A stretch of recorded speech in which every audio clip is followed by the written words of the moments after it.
तव कथामृतं तप्तजीवनं कविभिरीडितं कल्मषापहं श्रवणमङ्गलं श्रीमदाततं भुवि गृह्णन्ति भूरिदा जनाः भुवि गृह्णन्ति भूरिदा जनाः.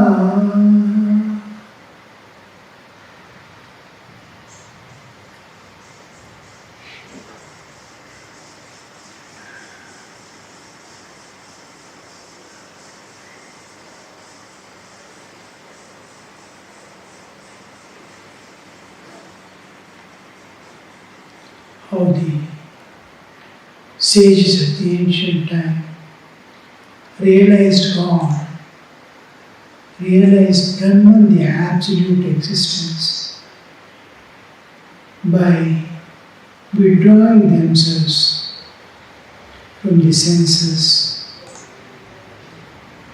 That was what we were discussing yesterday. Mind is being withdrawn from the senses, because senses are outgoing. So when we withdraw and turn the mind, it's possible to turn the mind inward.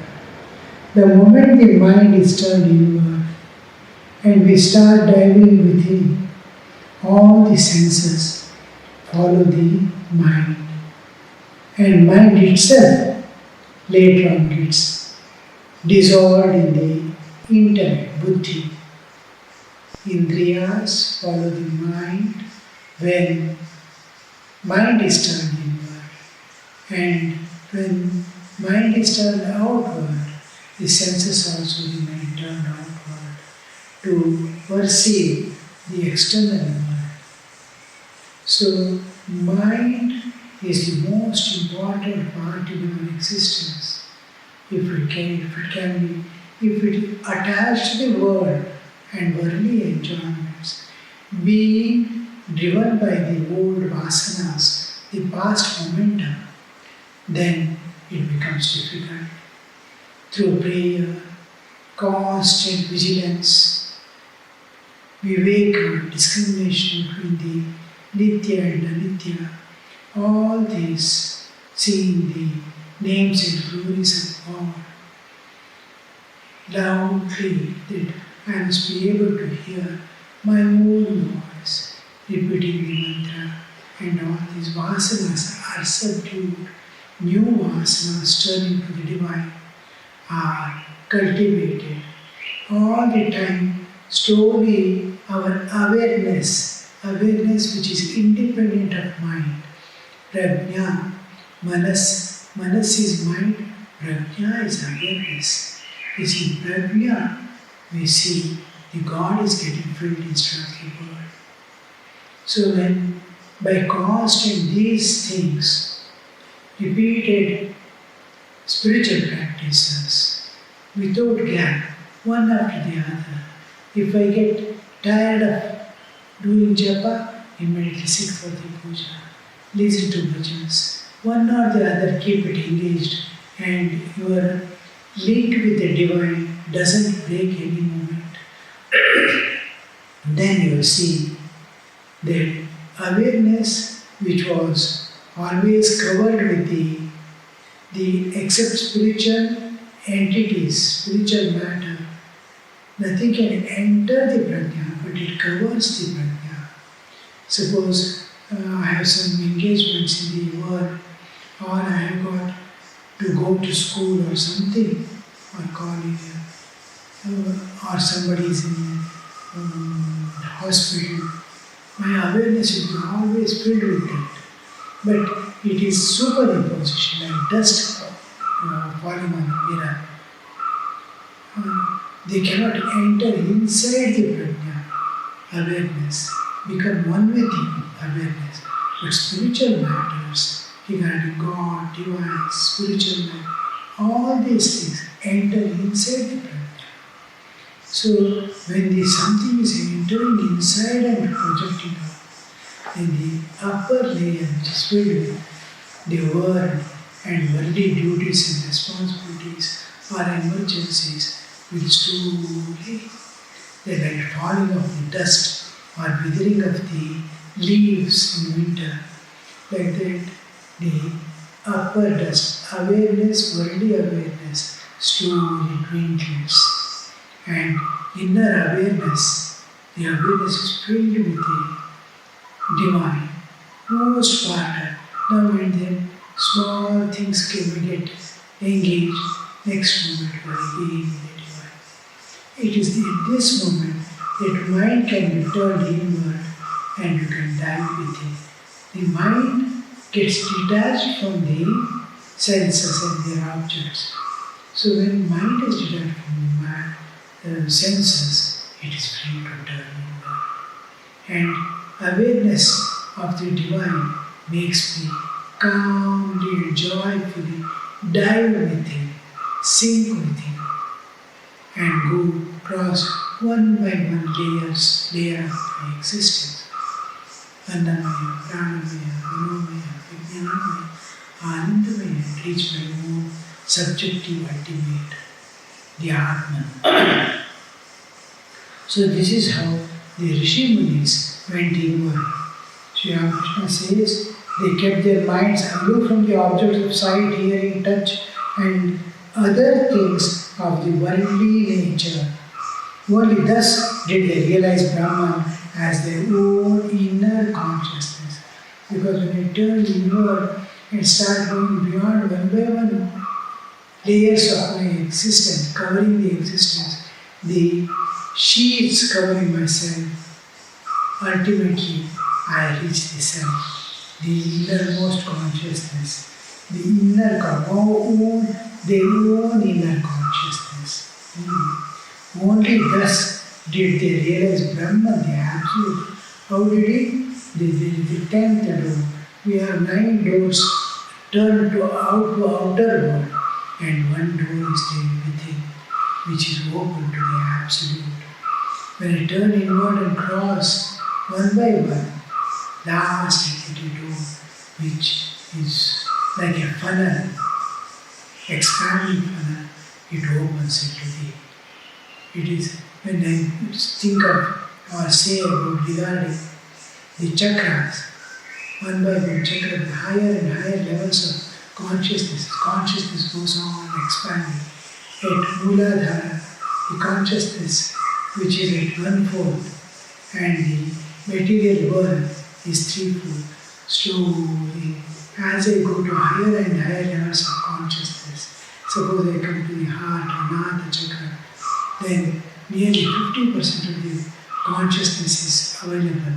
Double the consciousness, Chaitanya, available to me at Mooladhara. So it's expanding. I start getting the vision of God. And when the heart and throat, the form starts dissolving, and beyond is the pure realm of the divine. So when we read this Sahasrara, we see we are entering into a realm that is absolutely infinite. So the consciousness expanding to the universal level. At the throat is already at the last range of the universal existence. Akasha Tattva, all have wound up. The whole universe as if it is wound up in my throat level of consciousness. Then it is the whole universe is there. I'm just going beyond the universe when I go beyond Vishuddha Chakra. And Divine Mother, Chishakti of the Absolute, just about to create the universe, about to create the individual jivas. This Agnya Chakra is Divine Mother's her own place beyond the creation. It has no relationship with creation or the jivas. Though she is the mother of all this, it is from her this universe and all beings have come, but in our original form, we meet crossing the Akasha Tattva at Vishuddha Chakra. So here, the last, when you reach the Sahasrara, there is the already universal level of expansion, expands into the infinite, eternal existence, the Brahman. So also, when we go inward, the last door to the perfection we see within ourselves, that in our depth of our being. Beyond that is the Absolute. But in the Kali Yuga, man being totally dependent on food for life cannot altogether shake off the idea that he is the body. Annagata Prana, Ramakrishna uses the term Annagata Prana. But in Kali Yuga, man being totally dependent on food for life. In Kali Yuga, this present time, what happens is, my existence, I live, life is dependent entirely on the food and the air I take. Suppose the air stops even for a few minutes, I am dead. Life ends. Similarly, if I stop my food for some time, say 15 days, 20 days, then my body falls off without energy. So they are totally dependent on food and air. And when I am dependent on food and air, I am body. I am body. I can never be independent of body as long as I am dependent on food. So in Kali Yuga, his jiva is Annagata Prana. At various levels of different times, eras, the Kali Yuga, Dwapara Yuga, Treta Yuga, like that one by one, Satya Yuga.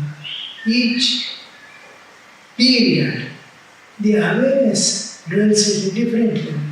In Satya Yuga, for example, the whole mind is always in spiritual realm, spiritual awareness. And then slowly it starts coming down, little by little, loneliness enter.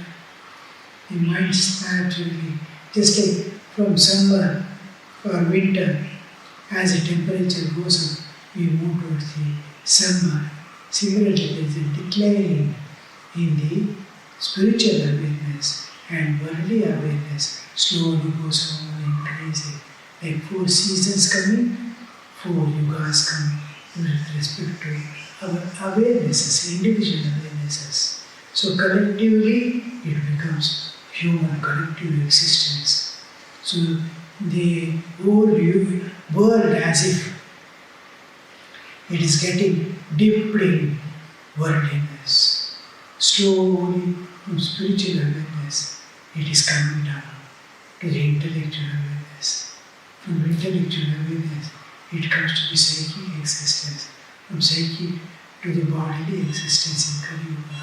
So, layer by layer, I am coming. Last, I identify totally with body. In Satya Yuga, myself was totally identifying with spirit and saying, Aham Brahmasmi. In Kali Yuga, I start saying, Aham body, I am body, I am body. As the awareness changes, my intake, dependence also changes. When I am totally spirit, I am not dependent on anything. A realized soul is not dependent on his body for his existence. He exists independent of the body. After realizing himself, whether the body exists or not, it is immaterial. So, the awareness, according to awareness, his dependence changes. So, when Kali Yuga comes, his total dependence is on the body, from spiritual awareness and dependence on the divine to the bodily existence. I am body and I have to depend on food. When I am spirit, I am dependent upon the divine, not at all on the. I have nothing to do with the body or the world. I am independent of it. I know my existence independent of body.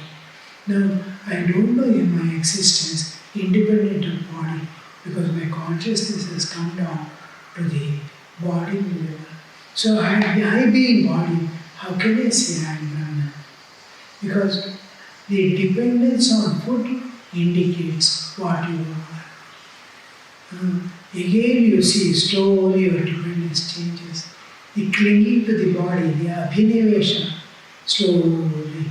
In Kali Yuga itself, you are on the path to realize one.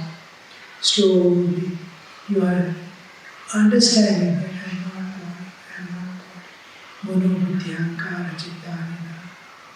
Going on, contemplating on that reality which is within you, independent of body, and deny the body and assert my spiritual existence as if you are going from Kali Yuga to Satya Yuga, backward. So your dependence on body goes back to the dependence on divine. In English there used to be a proverb. It is there. Man is independent on food alone. He wants emotional fulfillment, he wants psychic fulfillment, but he can live without spiritual fulfillment. Now, when we take up the spiritual life seriously, we come to a stage that I cannot live without being spirit. As a body, I cannot exist as so much of longing for God, so much dependence on the divine for everything. Oh God, you alone have to protect me. You alone have to take care of this body. I can't. You have to give me realization. So my slowly dependence goes on the divine. My dependence on external things, family, people, world, all the objects of the world, slowly dependence on body also goes on. And total, that is there where I am clinging to life, the abhinivesha to destroy my clinging to life. I am clinging to life, so my dependence on body, dependence on food. So when I am not, I become independent of the bodily existence. As much I think of spirit, as much I think of the body, I become the world and body a part of the world. As much I think of the divine, as much I think of the Atman, Brahman, the spiritual entity within me and pervading me, that much I become less God. Love God intensely, ecstatic love of God. You will not be aware of the body as much as what you are will be aware, how you will be unaware in sleep and dream. When you are in dream or in deep sleep, you don't have absolutely no awareness of the body. Same thing happens when you enter into spiritual life. Same thing happens when you start clinging to God and with the body. When you are fully internal awareness is touching the spiritual existence, whether body exists or not, it is immaterial. And you do in your awareness that body is not there. Awareness is filled with the divine. Purna prajna, you have become Purna prajna. That your whole consciousness is filled with the divine and divine alone. So we have to move to that state. But because I am totally dependent on food and identify myself as the body, I should not say I am Brahmasmi. It becomes a contradiction between the experience that you are experiencing and what you are telling I am Brahmasmi. It is falsehood as if I am holding on to. But in Kali Yuga, man being totally dependent on food for life cannot altogether shake off the idea that he is body. In this state of mind, it is not proper for him to say, I am he. I am He, I am God, I am Brahman. When a man does all sorts of worldly things, he should not say I am Brahman. He is attached to enjoyments, he is attached to his possessions, he is attached to his bodily existence, he is attached to his family, and he is bound by all this, and is experiencing the joys and sorrows of the human life. So, how can he be Brahman when all these things are there, which is insisting, which is asserting that I am body? Those who cannot give up attachment to worldly things, those who find no means to shake off the feeling of I, should rather cherish the idea I am God's servant, I am His devotee. One can also realize God by following the path of devotion. See, everything, purpose of human life and the purpose of human body is only one thing, to realize God. And for that, what all you can do, what all you have to renounce, what all you have to give, what all you have to hold on to, that you have to do. So, when you are not able to say I am Brahman, because of the worldly attachments, worldly duties which you have put upon yourself, worldly obligations, then it is better you don't say I am Brahman. But with body consciousness, I am neither able to give up my I, nor I am able to give up my tendencies, the vasanas, holding on to, binding me to the world. Then, but I am there. And I is continuing to exist with bodily existence. But the three are interrelated, Jiva, Jagat and Ishvara. We are in Jagat. The Jagat is the product of the absolute Ishvara. We have descended from the Ishvara, whether I am in bounden state or in released state, liberated state. I am the same. But because I am having bodily existence, instead of saying I am God, we can say I am servant of God, child of God. This identity will slowly make you get internal relationship. Now, in the beginning, what we do is we develop, slowly start, I am child of God, I am a devotee of God.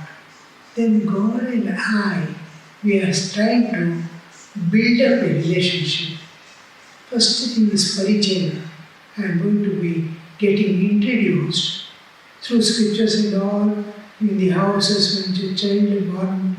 We will make them, the child bow down in front of the shrine and go on giving him some exercises like chanting some shlokas, this, that, and all.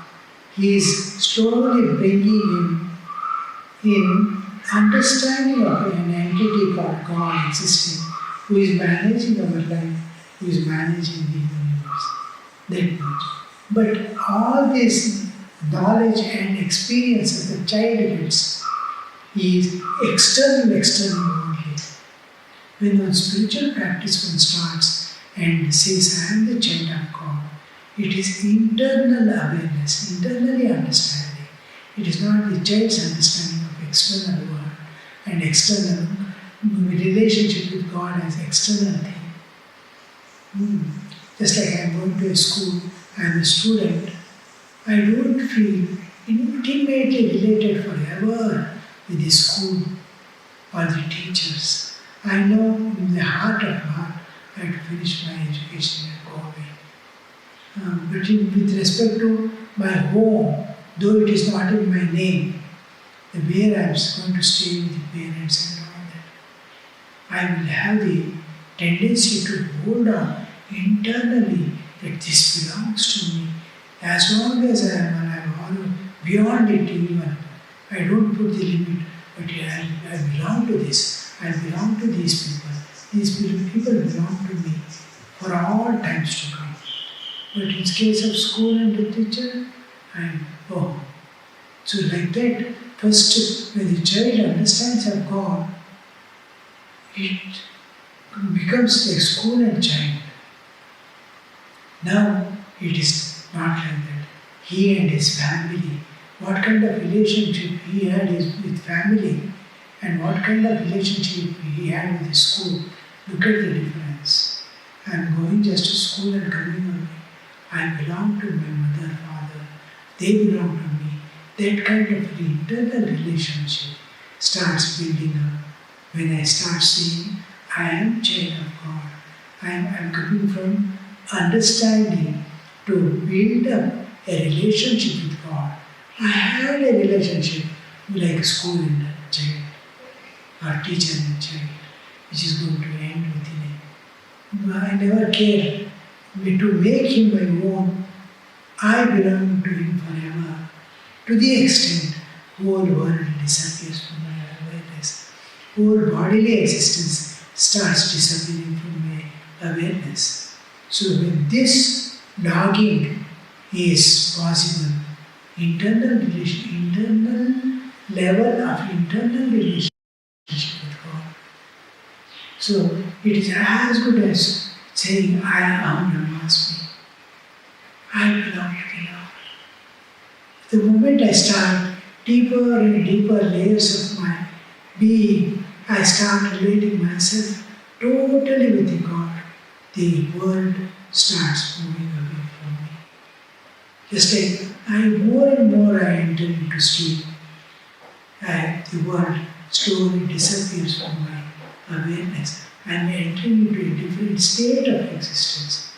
This is the path of devotion to get relationship, parichaya and sambandha. The sambandha is most important. I am the child. It's what Ramakrishna is introducing for maximum number of people, except a few who is ready and capable of renouncing the world and all things.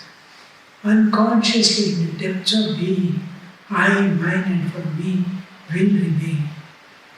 It is this that obstructs my relationship with God.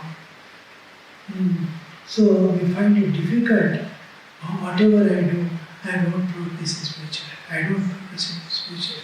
I feel insufficiency of sadhana because still the I, mine and for me is there with respect to the world in some way. People should not blame me. People should not show me a finger to me. All these awarenesses, as if I am going to living for the people, I am not living for God. So this kind of understanding is what makes me. So when I enter into internal relationship, in the depth of my heart, slowly, these things, I will be unconsciously or as if I am not knowing what I am doing, I will attend to all the duties of life like a machine, but I am fully aware to the divine. This is Bhakti Yoga. I and God as separate entities, but eternally related forever. Finally, the worshipper and the worshipped become one, where he experiences the same Advaita experience, Aham Brahmasmi. So here Sri Ramakrishna is insisting slowly on the new concept of bhakti. That is, because in Kali Yuga man is of the bodily awareness. Till the body awareness goes on, we have to adopt, say I instead of I am he, Aham Brahmasmi, Dasoham, Bhaktoham, Putroham. This kind of awareness to cultivate. Those who cannot give up attachment to worldly things and who find no means to shake off the feeling of I should rather cherish the idea, I am God's servant, I am His devotee. One can also realize God by following the path of devotion. Om Shanti Shanti Shanti Hari Om Tat Sat Shri Ramakrishna Arpanamastu.